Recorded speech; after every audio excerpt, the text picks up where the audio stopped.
Most people are familiar with The Silence of the Lambs. Released in 1991, the film introduced the world to one of the most iconic fictional killers ever created, Dr. Hannibal Lecter. But what most people don't realize is that the same year that movie came out, the United States uncovered a real monster, one who did not come from fiction, a man whose crimes shocked the entire nation, a man whose actions were so disturbing that even veteran detectives struggled to process what they were seeing. His name was Jeffrey Lionel Dahmer, and history would remember him as the Milwaukee Cannibal. In the early hours of July 22, 1991, two police officers were patrolling the streets of Milwaukee, Wisconsin. It was a routine shift, nothing unusual, until they saw a man stumbling down the street. He was naked, he was bleeding, and he was wearing handcuffs. The man was panicking, crying, barely able to stand. His name was Tracy Edwards. Between gasps for air, he told police something chilling. "A man locked me inside his apartment. He said he was going to kill me. He said he wanted to cut out my heart." Tracy begged them not to leave him. The officers followed Tracy to an apartment building nearby. The address led them to apartment 213. When the officers knocked, the door opened calmly. Standing there was a clean-cut, soft-spoken white man. He appeared polite, relaxed, completely unbothered. This man was Jeffrey Dahmer. Dahmer didn't deny knowing Tracy. Instead, he casually explained that it was all a misunderstanding, that they had been joking around. Then he calmly said, "The key to the handcuffs is inside." That sentence alone raised suspicion. The officers stepped into the apartment. Immediately, they noticed something was wrong. There was a strong, unnatural odor in the air. Not garbage, not spoiled food. Something worse. As the officers moved deeper inside, they entered what many later described as a real-life hell. The apartment was filled with containers, jars, and storage units. Inside them were preserved human body parts. Some were stored. Some were displayed. Some had been altered in disturbing ways. On the bed, officers found dozens of Polaroid photographs. At first, the photos looked normal. Young men smiling, drinking, relaxing. But as police flipped through them, the images changed. The same people appeared unconscious, then motionless, then dismembered. Each stage carefully documented. Then police opened a large freezer. Inside were carefully packaged human remains, arranged as if they were food items. At that moment, officers realized they weren't dealing with a normal homicide. They had uncovered a serial killer. And something even worse. In that apartment alone, investigators found evidence connected to 17 victims. Jeffrey Dahmer was born in 1960 in the United States. At first glance, his upbringing did not appear extreme. His family was functional, no severe abuse, no obvious criminal influence. But from an early age, Dahmer showed signs of deep isolation. He struggled socially, he had no close friends, he felt disconnected from people. As a child, he developed a strange fascination with dead animals. He collected them, studied them, preserved them. His parents noticed the behavior, but never imagined where it would lead. As a teenager, Dahmer began drinking heavily. Alcohol became his escape. By the time his parents divorced, Dahmer was left largely alone, emotionally and physically, and that isolation would become dangerous. In 1978, at just 18 years old, Dahmer encountered a hitchhiker named Stephen Hicks. They talked, they drank together, they connected. For Dahmer, this was rare. When Stephen decided it was time to leave, Dahmer felt something he couldn't control. The fear of abandonment, the fear of being alone again. In that moment, Dahmer attacked and killed Stephen. This was his first murder. Afterward, Dahmer was overwhelmed with panic and guilt. He had no plan, no system. For nearly 9 years, he managed to suppress his urges. In 1987, something changed. Dahmer realized that killing was not difficult for him. Even worse, it brought him a sense of calm. From that point on, his crimes followed a pattern. He met men at bars, offered drinks, offered companionship.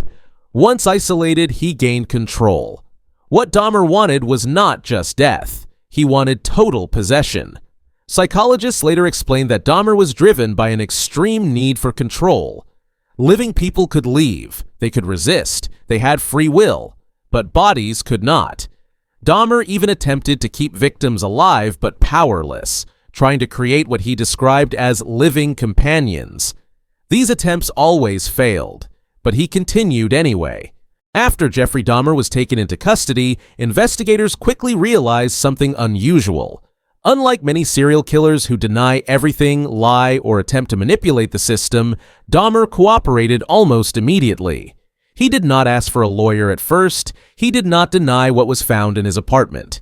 Instead, he began to talk, and the more he talked, the more horrifying the truth became.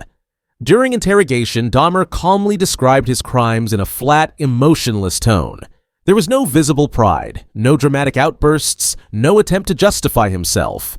Investigators later said this was one of the most unsettling aspects of the case, the complete lack of emotional reaction. Dahmer admitted to killing 17 people over a span of more than 13 years. He carefully explained how he selected victims, how he approached them, and how he kept souvenirs from many of the bodies. Police cross-checked his statements with physical evidence. In 15 cases, they were able to confirm his confessions with remains, photographs, or forensic proof. Those 15 cases would later become the foundation of his formal charges. Once the confessions became public, psychologists, psychiatrists, and criminal profilers rushed to study Jeffrey Dahmer. One key question dominated every discussion. Was he insane, or did he fully understand what he was doing? Mental health experts evaluated Dahmer extensively. The conclusion shocked many people. Jeffrey Dahmer was not legally insane. He understood right from wrong. He knew his actions were illegal. He knew society would condemn him.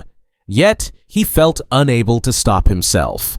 Doctors diagnosed him with several disorders, including severe personality disturbances and compulsive behavior patterns, but none that removed criminal responsibility. Dahmer himself admitted, "I knew what I was doing was wrong. I just didn't care enough to stop." That statement alone sent chills across the country. The trial of Jeffrey Dahmer officially began in January 1992. Media coverage was relentless. Television networks broadcast updates daily. Newspapers ran front-page headlines for weeks. Crowds gathered outside the courthouse. For many Americans, this case represented something deeper than a single criminal. It raised uncomfortable questions about race, sexuality, police negligence, and how easily evil can hide in plain sight. Dahmer's defense team attempted to argue that he was mentally ill and should not be held fully responsible. Prosecutors argued the opposite, that Dahmer carefully planned his crimes, concealed evidence, and took steps to avoid detection. Ultimately, the jury agreed with the prosecution. Jeffrey Dahmer was found guilty. On February 15, 1992, the judge delivered the sentence. Jeffrey Dahmer was sentenced to 957 years in prison. This number was not symbolic. It was calculated by stacking maximum sentences for each confirmed murder. Wisconsin did not allow the death penalty. This was the harshest punishment legally possible. When the sentence was read, Dahmer showed little reaction. No anger, no tears, no protest. He simply stood there. The aftermath of the trial sparked intense public debate. Many people questioned how Dahmer had been able to operate for so long without being stopped. Investigations revealed that multiple warning signs had been ignored. In one earlier incident, a victim had escaped and sought help, but police dismissed the situation and returned the victim to Dahmer. This revelation triggered massive outrage.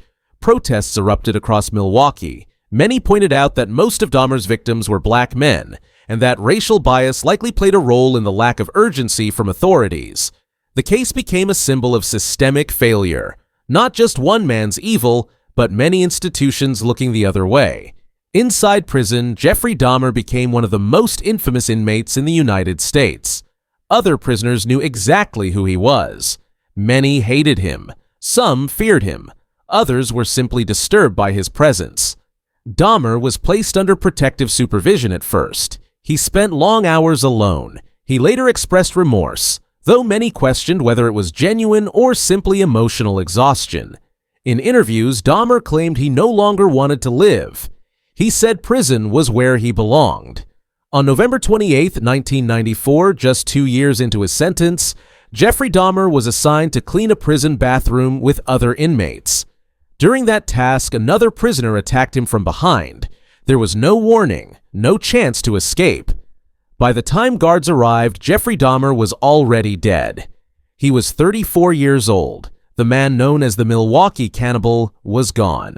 Jeffrey Dahmer was not a horror movie villain. He didn't hide in the shadows. He lived in an apartment, he held conversations, he blended in, and that is what makes his story truly terrifying. Because sometimes the most dangerous monsters are the ones who look completely normal.